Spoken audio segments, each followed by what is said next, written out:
All right, it's probably happening today. I think we're getting a bus. It's been like over a year, I think, since we've sat down and actually like talked to a camera. Just two of us. I've been on the camera a lot, but yeah, it's been a while. Yep.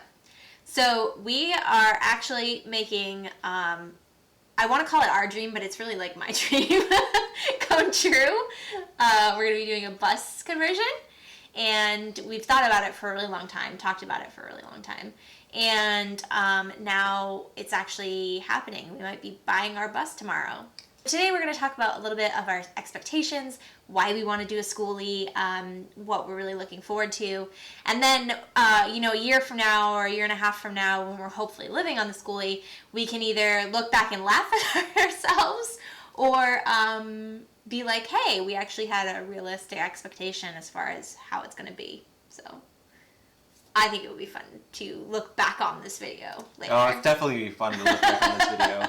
Because right now we're all like hopes and dreams and a little bit of reality, and I feel like there's going to be a lot more hard reality later. I'm most looking forward to having the freedom to go wherever we want, avoid the snow and shoveling and plowing and all of that, and staying in like cool weather, like warm cool, 70s, 80s. I mean, I would love the 90s, but he would like it cooler, so. But just staying out of like the negative 10 degrees. Definitely staying out of all that.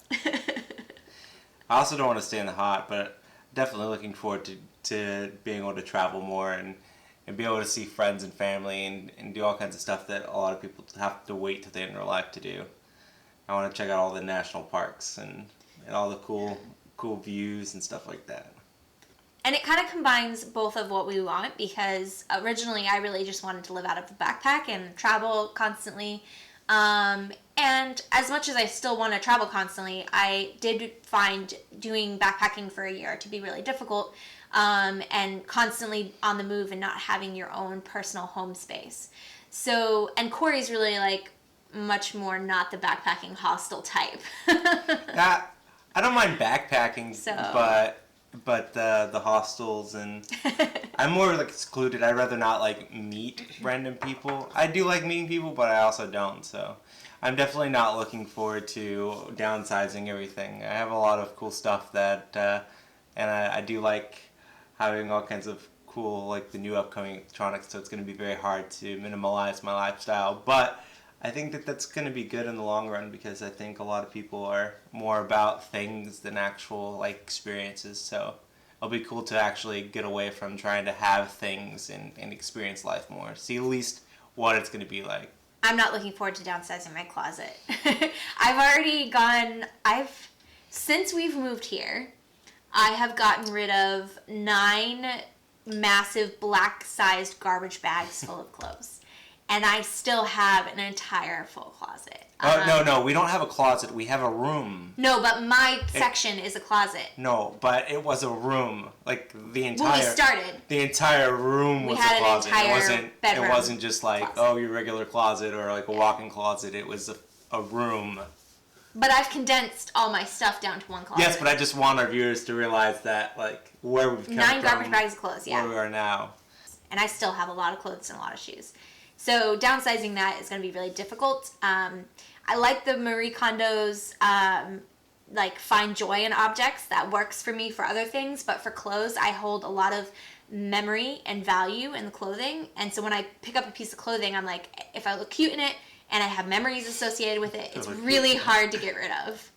I definitely have to have at least like some stuff that I used to have. Like I have to have at least my video games and my fishing equipment and stuff like that to be able to experience life the same way. You're bringing your fishing equipment? Well, of course. But you can't get a fishing license in every single state. Yeah, a fishing license. I'm sure that you can get day license in most states, like $2 day license in some states. Some states are a little more expensive. My must-haves are my cats, obviously, and we're including them in the build. And then I an art station is also a must-have, especially if I'm going to keep doing my art business, my jewelry, and managing online sales. I have to have a full shelf that's really well designed, that has all of my supplies, as well as a place to store stock that I am selling online. And also, if we do end up going to craft fairs and art fairs around the country, I need to be able to have a massive stock, as well as plastic tables and things that, or something that can easily fold out and provide me with booth material. So all that has to be factored into the design of the bus, and those are kind of my must-haves. I really don't have that many. It's just kind of like my cats and the things, my art stuff that I really care about, and that's business essential. A workspace, not just for crafting, but also for doing computer work and stuff like that. Getting into like what my expectations are for the build, though, I feel like it's gonna be really hard. I feel like this is gonna be a really big learning experience for me. I'm usually pretty good at picking things up, whether it's learning from somebody else or watching a YouTube video, watching a YouTube tutorial. And I'm a pretty crafty person, so I feel like I can come up with a lot of different ways to solve problems. However, I don't have a lot of like wood cutting building experience, but I think it'll be good for my jewelry and my wood burning, because I'll learn how to craft cooler things, I think. But I'm going to learn a whole bunch about engines, and I want to learn about the bus that we're actually getting. So I expect it to be a big learning experience and very difficult. And I'm really hoping that there's no like major issues. There's going to be a lot. I'm just expecting a lot of arguments and and what we're going to be doing and how exactly we're going to be doing it. Like, those discussions are going to be. Yeah. Other than that, I think that, any problem we can come. I think that things are going to be escalated, and that we're going to be like freaking out over one little thing, and we're going to look back on it, and it's just going to be like, oh, that was stupid. Why were we so stressed about that?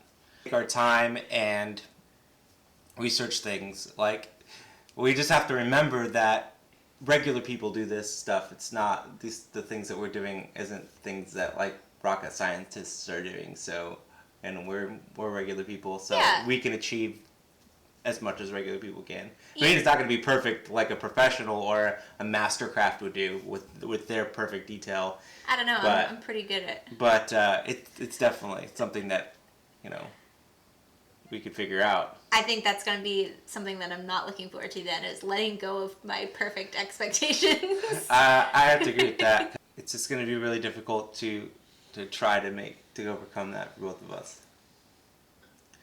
To be okay with, this is going to be how it's going to work. I know it doesn't look pretty, but it's functional, and so we have to deal with it.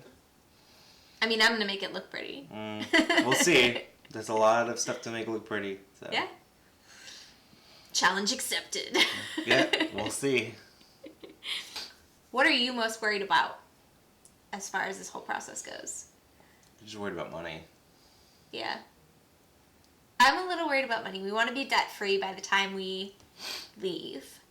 Or at least, like, only having one payment left. So having a majority of the bills paid down and only having one responsibility left. Yeah. And then I'm worried about, health and, like, there's a lot of insecurities or little securities that we have when we live in a home. Like, we know we always have a roof over our head. We don't have to worry about, like, living on the side of the road because our home stopped. So, those kind of things worry me a little bit. You have to get used to the fact that some places are going to be worse than other places, and some places are going to be better than other places where we live, and that's kind of, a little bit worrisome. Is it a good neighborhood or bad neighborhood, or what are the people like around where we're going to be parked? And what are your expectations for SKOOLIE life? Well, I think it's going to be relaxing and stressful. Like, both at the same time. Like, I feel like being able to just go and do outdoor stuff or seeing different things, that's gonna be awesome, but it's also gonna be stressful to be trying to figure out where the next place is or what we're gonna be doing. I expect I expect to be healthier because I can get out and go hiking more and get out and exercise more. I expect to be more active. That kind of goes along the same line, but filming every single day, photographing every single day. And I think it's going to be a real challenge to focus on work and get work things done because I'm going to be so excited about being in a new place and exploring a new place. And I think carving out, I'm going to enjoy being able to carve out my own time. Like, these 3 days are for working and the next 5 days are not. And having that availability having that flexibility is really important to me in my life. And I feel like that's going to be a really awesome expectation. I do think that there are definitely challenges as far as schoolie life goes, and I expect there to be things that I don't necessarily like about it. I don't expect it to be all sunshine and roses, but I definitely think it's the right decision for me, and it's going to be a question of whether it's the right decision for us. Like, I'm not sure, like, if we're going to fight because we're with each other all the time. Yeah, definitely living in close quarters. Close quarters is going to be interesting, but I'm definitely not looking forward to not having anybody else around all the time. That's going to be interesting. Well, that's actually going to be the opposite. So if we're in camping sites all the time, there's going to be tons of people around. If you get together with other schoolie people, too, I've heard it's, like, really fun. Like, you can just meet people and meet up. And I also think it'll be, well, something we didn't talk about, I think it'll be really cool to go visit family and not have to worry about getting a pet sitter and someone to watch the house, especially if it's in the winter, because then the pipes could freeze and you have to have somebody check on the house every day and all those things. Like, you don't have to worry about that. If we want to go visit California and hang out with your family, we can do it. Yeah.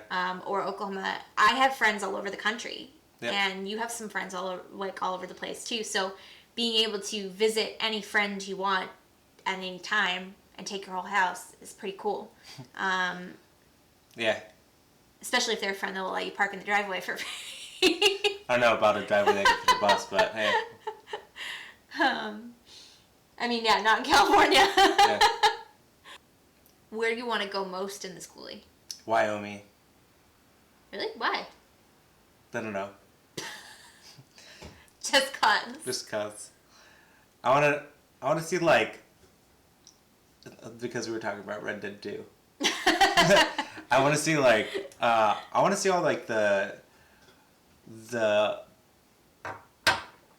magazine cover places. You know, like, there's a lot in California too, you know. Yeah. Well, I live in California, I know all this, but like Montana. I do want to go to Montana. And just I want to see all the states. That way too, like, if we do ever decide to stop traveling, we can have, like, a real expectation of, like, an actual experience of all the states and figure out where is right for us, instead of just staying somewhere because there's family there or staying somewhere because it's comfortable. We can actually search the whole United States to see what fits us the best. I'm most looking forward to Alaska. And I would love to, if once we go across Canada and then across the US, I want to go down into Central America and South America. I don't know, I just feel like there's other people who do it, and there's tons of people who have done it in RVs. Yeah. And schoolies. So I would love to do that and explore South America. We hope that you will join us on this journey. I'm going to be recording the entire process, and hopefully once we get through it, we can then give advice for people who are where we are today, which would be kind of cool. Especially if it's advice like, don't do this. Yeah. Which, like, I'm this sure is a horrible idea. This was a mistake. We just bought a bus. Are you excited? Yeah. I'm wicked excited. That's the bus. We just bought it. Ooh, I don't know if it did the transition. That bus. Is there a bus? Tasha's really excited. I'm happy. I'm really excited. Yeah, I'm happy about that. This is it. We've got it home. Now the fun begins. How do you do that? Are you ready? You ready for the fun? I don't like when you do that. Why? Because you don't tell me or anything. You're just like, meh. Okay, are you ready? No. We got it home. Yay! No, there's so much work to be Now done. the fun begins, right? Yeah, so much fun. I think it's fun. I'm excited. We'll That's see. ours! Thanks so much for watching. Until next time, remember to create, love, and travel. Want to try that again? Yeah. Thanks for watching. Thanks for watching, and until next time, remember to create, love, and travel on. Bye! Bye. The space between us has grown significantly since we started this video. Go away. Thumbnail.